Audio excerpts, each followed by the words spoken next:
ఉదయకాలపు దేవుని ప్రత్యక్షత.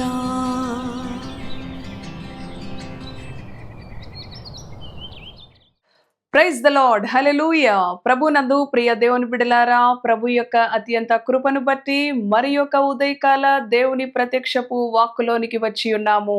మరి దేవుని యొక్క ప్రత్యక్షపు వాక్కును ధ్యానించడానికి ముందుగా గడిచిన సంవత్సరం అంతా తన రెక్కల నీడలో భద్రపరిచి ఈ నూతన సంవత్సరము అనగా 2026 సంవత్సరం మొట్టమొదటి రోజున ఆయన ప్రత్యక్షపు వాక్కును మనకు సిద్ధపరిచిన దేవదేవుణ్ణి స్తుతిద్దాము. మరి మీ అందరికీ కూడా మా తరపున మరి నూతన సంవత్సర శుభాకాంక్షలను తెలియచేస్తూ ఉన్నాము. ప్రియ దేవుని కుటుంబాలారా, ప్రియ దేవుని బిడ్డలారా, మరి గడిచిన సంవత్సరం కన్నా ఈ సంవత్సరం ప్రభు మరి అధికమైన మేలుల చేత, ఉపకారాల చేత ఆయన మిమ్ములను దీవించనై ఉన్నాడు కనుక నిబ్బరం కలిగి ధైర్యముతో ముందుకి కొనసాగుదాము దేవుని యొక్క సహాయముతో. ప్రియ దేవుని బిడ్డలారా, మరి ఆయన అంటున్నాడు, మునుపటివి జ్ఞాపకం చేసుకోవద్దు, సమస్తమును కూడా నూతన పరిచాను అని ఆయన వాక్కు మనకు ప్రత్యక్షపరచబడి ఉన్నది. కనుక గడిచిన సంవత్సరము ఆయన మనలను ఏ విధంగా తన రెక్కల నీడలో భద్రపరుస్తూ క్షేమాన్నిచ్చాడో ఈ దినమును బట్టి కూడా ప్రభువుని స్తుతిస్తూ ఈ సంవత్సరపు ఆరంభ దినము ప్రభుతో ప్రారంభిద్దాం. ఈ 365 రోజులు కూడా మన ప్రభుతో ఆయన ప్రత్యక్షపు వాక్కుతో ఆయన చిత్తమును నెరవేరుస్తూ ముందుకి కొనసాగుదాము. ప్రియ దేవుని బిడ్డ, మన పరిశుద్ధ గ్రంథాలను తెరిచి యెషయా గ్రంథం 43వ అధ్యాయము 13వ వచనమును ధ్యానం చేసుకుందాం రండి. ఈ దినము మొదలుకొని నేనే ఆయనను, నా చేతిలో నుండి విడిపించగలవాడెవడునూ లేడు, నేను కార్యము చేయగా త్రిప్పివేయువాడెవడు. హల్లెలూయా, దేవునికి స్తోత్రం.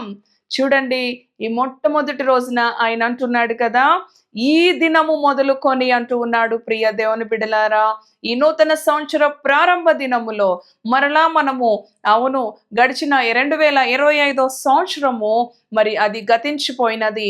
నీవు పాత అనుభవాలు మరచి ఆయన అంటున్నాడు, ఈ దినము మొదలుకొని అంటూ ఉన్నాడు. ప్రియ దేవుని బిడ్డ, ఈ మాట వింటున్న నీ కొరకే ఆయన మరి ఈ యొక్క వాక్కును అనుగ్రహించి ఉన్నాడు. మరి ఈ దినము మొదలుకొని నేనే ఆయనను అంటూ ఉన్నాడు. అంతేకాదు, నా చేతిలో నుంచి విడిపించగలిగిన వాడెవడునూ లేడు అని ఆయన చెప్తూ, నేను కార్యము చేయగా త్రిప్పివేయగలిగిన వాడెవడు.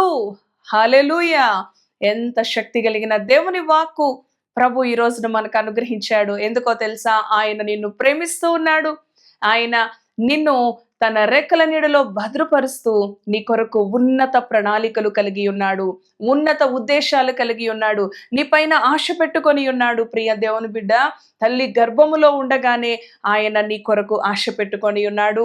నా కుమారుడు, నా కుమార్తె నా మహిమ కొరకు జీవించాలి, నా సాక్షులుగా జీవించాలి, నా చిత్తమును గైకొనాలి అని ఆయన మనలను మరి కాపాడుతూ ఉన్న దేవుడుగా ఉన్నాడు. ఆయన అంటున్నాడు కదా, నేను కార్యము చేయగా త్రిప్పివేయగలిగిన వాడెవడు అంటూ ఉన్నాడు.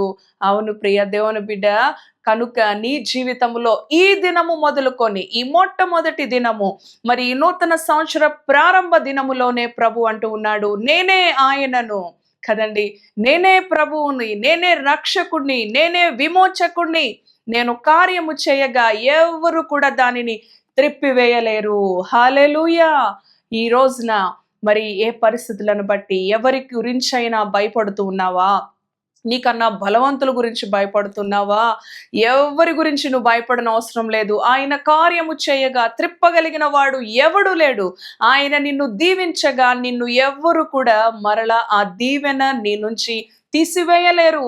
ప్రియ దేవుని బిడ్డలారా, ఆయన నిన్ను గణపరచగా, ఆయన నిన్ను హెచ్చించగా, ఆయన నిన్ను కాపాడుతూ ఉండగా ఏ ఒక్కరు కూడా నీకు హాని చేయరు, ఏ ఒక్కరు కూడా నిన్ను కూల్చివేయరు. ప్రియ దేవుని బిడ్డలారా, ఆయన అంటున్నాడు, నేను కార్యము చేయగా త్రిప్పగలిగిన వాడెవడు కూడా లేడు అని ఆయన వాక్కు మనకు ప్రత్యక్షపరచబడి ఉన్నది. చదువుకున్నాం కదా, ఈ దినము మొదలుకొని అంటూ ఉన్నాడు ఆయన. మరి ఈ క్రింది వచనాల్లో గనక మనం గమనిస్తే 16వ వచనం ఒకసారి చదువుతాను, ఆలకించండి. సముద్రములో త్రోవ కలుగ చేయువాడను, మరి వడిగల జలములలో మార్గము కలుగజేయు వాడను, రథమును గుర్రమును సేనను శూరులను నడిపించు వాడనగు యెహోవా ఇలాగు సెలవిచ్చుచున్నాడు, వారందరూ ఏకముగా పండుకొని లేవకయుందురు, వారు లయమై జనుపనారవలే హారిపోయిరి. హల్లెలూయా. ప్రియ దేవుని బిడ్డలారా, 15వ వచనంలో గమనిస్తే, యెహోవానగు నేనే మీకు పరిశుద్ధ దేవుడను, ఇశ్రాయేలు సృష్టికర్తనగు నేనే మీకు రాజును. హల్లెలూయా. మన రాజుగా, మన ప్రభువుగా, మన సృష్టికర్తగా ప్రభు అయిన యేసుక్రీస్తు యెహోవా దేవుడు మనకి ఉండగా, అవును, ఆయన సముద్రములో రథములను సేనలను సమస్తమును కూడా జనుపనారవలే లయము చేసిన దేవుడుగా ఉన్నాడు. ప్రియ దేవుని బిడలారా, అవును, ఈ లోక మనుషులు వారి యొక్క పరిస్థితులను బట్టి ఎంతో అహంకార హృదయముతో, గర్వ హృదయముతో అతిశయిస్తూ ఉంటారు. ఎవరికి చెప్పుకుంటారో చెప్పుకోండి అంటూ ఉంటారు కదండి. ఎన్నో విధాలుగా కూడా భయపెడుతూ ఉంటారు, బెదిరిస్తూ ఉంటారు. అవును ప్రియ దేవుని బిడ్డలారా, ఆనాడు ఫరో కూడా తన రథములతో, తన సేన బలముతో మరి ఇశ్రాయేలు ప్రజలను భయపెడుతూ ఉన్నాడు. ఆనాడు మోషేతో చెప్తూ ఉన్నారు కదా, మరి వీరు ఇశ్రాయేలు ప్రజలు, మోషే ఇదిగో వచ్చేస్తుంది, ఫరో సైన్యం వచ్చేస్తుంది, ముందు చూస్తే ఎర్ర సముద్రం ఉంది, ఏంటయ్యా మోషే మా జీవితము మరి ఈ విధంగా ఎటు చూచినా కూడా మరి వీలు పడని పరిస్థితి, వెనకేమో ఫరో సైన్యము, ముందేమో ఎర్ర సముద్రము అని చెప్పి, అవును ప్రియ దేవుని బిడలారా, వారు గజ గజ గజ వణుకుతూ ఉన్న సమయంలో ప్రభు కార్యాన్ని మొదలు పెట్టాడు. ప్రియ దేవుని బిడలారా, ఆయన కార్యము చేయగా త్రిప్పగలిగిన వాడు ఎవడు లేడు. అప్పుడు వరకు ఫరో హృదయాన్ని కఠినపరిచిన దేవుడు, అప్పుడు వరకు అపది తెగుళ్లను మరి వారిపై రప్పించి, అవును, ఆయనే కఠినపరుస్తూ ఉన్న దేవుడు ఒక్కసారిగా వారిని సముద్రములో ముంచివేసిన దేవుడుగా ఉన్నాడు. ప్రియ దేవుని బిడ్డలారా, వారు లయమైపోయారు కనుక ఈ దినము మొదలుకొని నేనే ఆయనను అంటూ ఉన్నాడు. అవును, ఈ రోజు నుంచి మన ప్రభువే మనకు సర్వస్వం అయ్యున్నాడు. ప్రియ దేవుని బిడ్డలారా, నీ జీవితంలో నీవు ఏ బాధ్యత మరి ఏ యొక్క అనుభవంలో ముందుకి కొనసాగుతూ ఉన్నావు, ఏ భారాల చేత నీ యొక్క మరి జీవితము నిండుకొని ఉన్నది. ప్రియ దేవుని బిడ్డలారా, ఏ పరిస్థితులను బట్టి నీవు వణుకుతూ ఉన్నావు, ఏ పరిస్థితులను బట్టి కలవరపడుతూ ఉన్నావు, చూడండి ఆయన అంటూ ఉన్నాడు కదా, నేను కార్యము చేయగా త్రిప్పగలిగిన వాడెవడూ లేడు. అప్పటి వరకు ఫరో తన సేన బలము చేత, రథముల చేత తన ప్రజలను ఎంతగానో భయపెడుతూ ఉన్న ఆ యొక్క అనుభవములో ఒక్కసారిగా ఆయన సముద్రములో ముంచివేసేశాడు. మనకి కళ్ళ ముందు వారు మరలా కనిపించకుండా వారు మరి లయమైపోయారు. ఏ విధంగా లయమైపోయారు? జనుపనారవలే హారిపోయారు అని మనము చదువుతూ ఉన్నాము 17వ వచనములో. చూడండి 18వ వచనం చదువుకుందాం. మునుపటి వాటిని జ్ఞాపకం చేసుకొనకుడి, పూర్వకాలపు సంగతులను తలంచుకొనకుడి. హల్లెలూయా. అవును ప్రియ దేవుని బిడ్డ, మునుపు జరిగినవి జ్ఞాపకం చేసుకుంటూ ఉన్నావా? పూర్వకాలంలో జరిగినవి జ్ఞాపకం చేసుకుంటూ ఉన్నావా? ఆయన అంటున్నాడు, వాటిని జ్ఞాపకం చేసుకోవద్దు, వాటిని తలంచవద్దు. వాటిని తలంచితే నీకు భయము, విచారము, ఆందోళన, దుష్టుడు ఎన్నో బెదిరింపులు, అవును, వాటి వలన మనకి కలుగ చేస్తాడు. క్రింది వచనాన్ని చదువుకుందాము.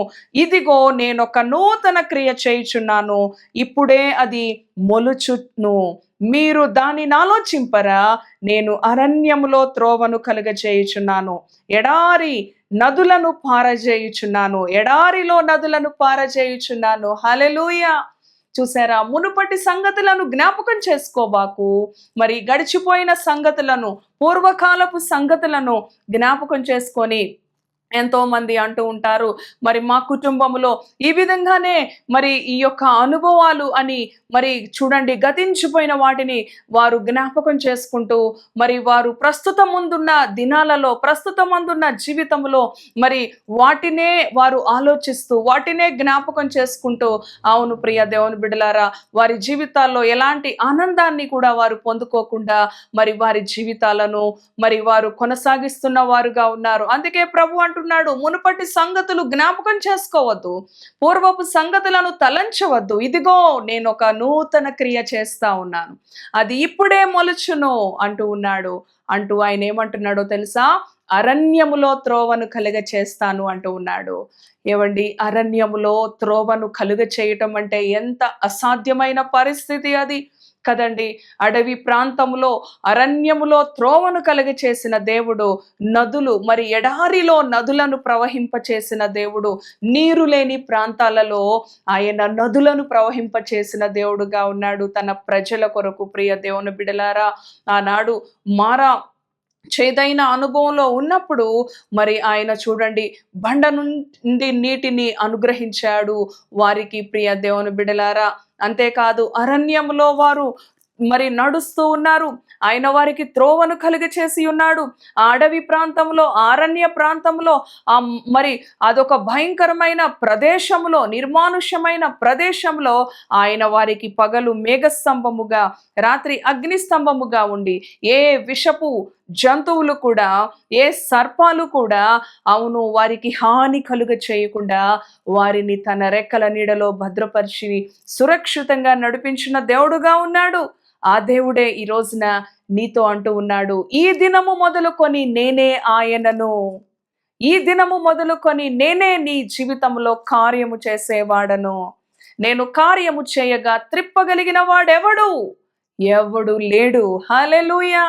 ఈ దినము మొదలుకొని నీవు కూడా ఈ నూతన సంవత్సరంలో ఒక మంచి మరి నిర్ణయం, ఒక మంచి తీర్మానం తీసుకొని దేవుని ఎదుట నిబద్ధత కలిగి, అవును ప్రియ దేవుని బిడ్డ, ఎంతో మంది ఎన్నో విధాలుగా చంచలత్వాన్ని, అస్థిరత్వాన్ని, అపనమ్మకాన్ని, సందేహం చూపుతూ వారు ఆశీర్వాదాలని కోల్పోతూ ఉన్నారు. ఆరంభంలో ఉన్న ఉజ్జీవము రోజులు గడుస్తూ ఉండగా తరిగిపోతూ ఉంది, కృషించిపోతూ ఉంది. లేదు ప్రియ దేవుని బిడ్డ, దేవుని యొక్క ఉద్దేశం, దేవుని పట్ల మన యొక్క మరి ఆలోచన ఏ విధంగా ఉండాలి అని ఆయన ఆశిస్తూ ఉన్నాడు అనంటే, ప్రతిదినము ఇదే ఉజ్జీవం, ప్రతిదినము ఇదే ఉత్తేజం, ప్రతిదినము ఇదే ఆనందం. అవును, ఆయన యొక్క ఉద్దేశం మన జీవితంలో కేవలము నూతన సంవత్సరం ప్రారంభం గనుక దేవుని మాటలు వినాలి శ్రద్ధగా, ఆయన ఏం మాట్లాడతాడో, ఆయన ఏం వాగ్దానం ఇస్తాడో దానిని మన కొరకు స్వతంత్రించుకోవాలి అని రెండవ రోజు నుంచి మరలా మరి అదే సాధారణమైన అదే జీవితం ఆయన చిత్తము కాదు. ప్రతిదినము దేవుడు నీతో మాట్లాడుతూ ఆయన వాగ్దానాల చేత, ఆయన ప్రత్యక్షపు వాక్కు చేత నిన్ను దర్శిస్తూ ఉండగా, ప్రియ దేవుని బిడ్డ, అనుదినము నీవు దేవునిలో ఆనందించాలి. ప్రతి దినాన్ని నీవు ఆనందించాలి. ప్రతి ఉదయము లేచి ఆ దినమంతా కూడా ఆనందముతో, ఉత్తేజముతో, సంతోషముతో నీ దినచర్యను నీవు కొనసాగించాలి అన్నదే దేవుని యొక్క ఉద్దేశం. నీవు ఏ పని కలిగి ఉన్నప్పటికీ కూడా, ఏ వ్యాపారాన్ని కలిగి ఉన్నప్పటికీ, ఏ ఉద్యోగాన్ని కలిగి ఉన్నప్పటికీ, ఏ కుటుంబంలో మరి పనిచేస్తున్న వ్యక్తివైనా, చదువుకుంటున్న వ్యక్తివైనా, ప్రియ దేవుని బిడ్డ, నువ్వు ఎక్కడున్నా, ఏ పని చేస్తున్నా కూడా ఆయనలో నీవు ఆనందించాలి, ఆయనలో నీవు సంతోషించాలి. దేవుని వాక్యం తెలియచేస్తూ ఉంది కదా, ఎల్లప్పుడూ ప్రభువు నందు ఆనందించండి. మరలా చెప్పుదును, ఆనందించండి. అవును, ఈ 365 రోజులు కూడా నీవు దేవునిలో ఆనందించాలి. ఎందుకంటే ఆయన అంటున్నాడు, ఈ దినము మొదలుకొని నీ జీవితంలో నేనే ఆయనను, కార్యము చేసేది నేనే. నీ జీవితంలో నేను కార్యము చేయగా ఎవడు త్రిప్పలేడు, ఎవడు ఆపలేడు, ఎవడు నిన్ను పడవేయలేడు, బలహీనపరచలేడు, ఏ పరిస్థితి నిన్ను భయపెట్టే అనుభవంలో ఉండదు అని ఆయన వాగ్దానం ఇస్తా ఉన్నాడు. నేను ఒక నూతన క్రియ చేస్తా ఉన్నాను, ఇప్పుడే అది మొలుచును. మీరు దానిని ఆలోచించారా? ప్రియ దేవుని బిడ్డ, ఆయన మరి ఏ పరిస్థితులను బట్టి ఆనాడు తన ప్రజలు భయపడ్డారో వారు చూస్తూ ఉండగా ఆ సేన బలమును, ఆ రథములను ఆయన లయపరిచాడు. వారు జనుప నారవలే ఆరిపోయారు. హల్లెలూయా. నీ దేవుడు కలుగు చేసుకుంటాడు. యుద్ధము నాది, యుద్ధము యెహోవాదే. అవును ప్రియ దేవుని బిడ్డ, కనుక ఈ సంవత్సరం ఈ దినము మొదలుకొని నీ దేవునిపై నువ్వు ఆనుకో, నీ దేవుని నువ్వు ఆధారం చేసుకో. నీ దేవుని పైని నమ్మిక ఉంచు. తద్వారా నీవు గొప్ప విడుదల, గొప్ప క్షేమాన్ని, గొప్ప సమాధానాన్ని, గొప్ప ఆశీర్వాదాన్ని, గొప్ప విడుదలను, గొప్ప సంతోషాన్ని నీవు పొందుకుంటావు సమృద్ధిగా ప్రియ దేవుని బిడ్డ. కనుక మరి ఎంతో మంది నూతన సంవత్సరం మరి వాగ్దానాలు తీసుకొని ఉంటారు కదండి. గత రాత్రి వాచ్ నైట్ సర్వీస్లో ఎన్నో సాక్ష్యాలు చెప్పి ఉంటారు, ప్రభుని స్తుతించి ఉంటారు. అంతేనా, అయిపోయిందా? లేదు.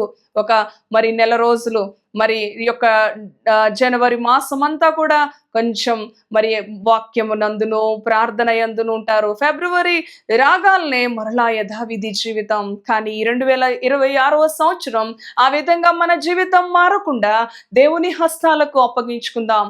దేవా, నీవు నాకు వాగ్దానం ఇచ్చావు, ఈ దినము నుంచి నీవే నా పట్ల రక్షకుడుగా ఉండి నా పట్ల కార్యము చేయబోతూ ఉన్నావు. అలాగే నేను కూడా ఈ దినము మొదలుకొని మరలా వచ్చే డిసెంబర్ 31వ వరకు కూడా నా విశ్వాసాన్ని కాపాడుకుంటూ, నా పరిశుద్ధతను కాపాడుకుంటూ, దుష్టుడు ఎన్ని శోధనలు, ఎన్ని అవాంతరాలు నా దగ్గరికి తీసుకొచ్చినప్పటికీ కూడా నేను జడియక బెదరక నిన్ను ఆధారం చేసుకుంటాను, నీ పైన ఆనుకుంటాను, నాకు నీవే రక్షకుడవు అని మన ప్రభువుకి మనము సాగిలపడదాము. ప్రియ దేవుని బిడలారా, తలలు వంచండి, ప్రార్థన చేసుకుందాము.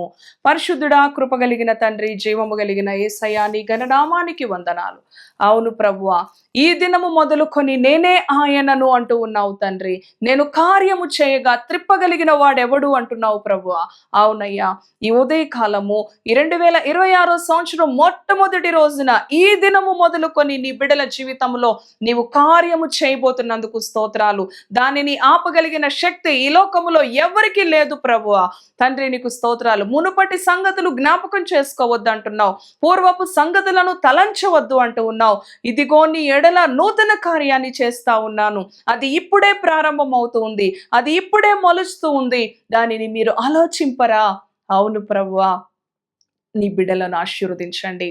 నీ బిడ్డల జీవితాలను, వారికి కలిగిన సమస్తాన్ని, నీ బిడ్డలు ఏదైతే వ్యాపారం, ఏదైతే ఉద్యోగం, ఏదైతే చదువును వారు కలిగి ఉన్నారో వాటిలో వారికి జయం అనుగ్రహించండి, అభివృద్ధిని దయచేయండి, క్షేమస్థితిని దయచేయండి, వారి కుటుంబాలను రక్షించండి, క్షేమస్థితిలో ఉంచండి. ఈ దినము మొదలుకొని ప్రభువా, నీ రాకడ పర్యంతరము వరకు కూడా నీ కృపాక్షేమాలు నీ బిడ్డలకు అనుగ్రహించండి. వారు తలపెడుతున్న ప్రతి పనిలో వారికి జయం అనుగ్రహించండి. ప్రభువా, నీకు స్తోత్రాలు. పాతవి గతించేవి, నవి సమస్తమును కూడా క్రొత్తవి అవినవి అని నీ వాక్యం సెలవిస్తోంది. నూతన పరిచిన దేవుడవు ప్రభువా, నీకు స్తోత్రాలు తండ్రి. ఈ నూతన సంవత్సరం వారి జీవితాల్లో నూతన ఆశీర్వాదాల చేత, నూతన సంతోషము చేత, నూతన ఆరోగ్యము చేత, నూతన సమాధానము, నెమ్మది, విడుదల నీ బిడలకి నీవు అనుగ్రహించినందుకు స్తోత్రాలు. అనుదినము నీలో ఆనందించే బిడలుగా, అనుదినము నీలో అద్భుతాలను రుచించి పొందుకొని, అవును, నిన్ను ఘనపరిచే బిడలుగా, నిన్ను మహిమపరిచే బిడలుగా నీ బిడలను ఆశీర్వదించమని, దుష్టుడి బిడలను ముట్టకుండా, లోకమాలిన్యం అంటకుండా ప్రభువా, నీ బిడలు లోపలికి వెళ్తున్నప్పుడు, బయటకు వస్తున్నప్పుడు నాయనా, ప్రతి చోట వారు కూర్చుండుట, లేచుట సమస్తాన్ని ఎరిగిన దేవుడవు నాయన. నీ రెక్కల నీడకు నీ బిడలను అప్పగించుకుంటూ నజరేయుడైన యేసయ్య పరిశుద్ధ నామములో ప్రార్థిస్తున్నాను తండ్రి. ఆమేన్, ఆమేన్. Praise the lord. God bless you.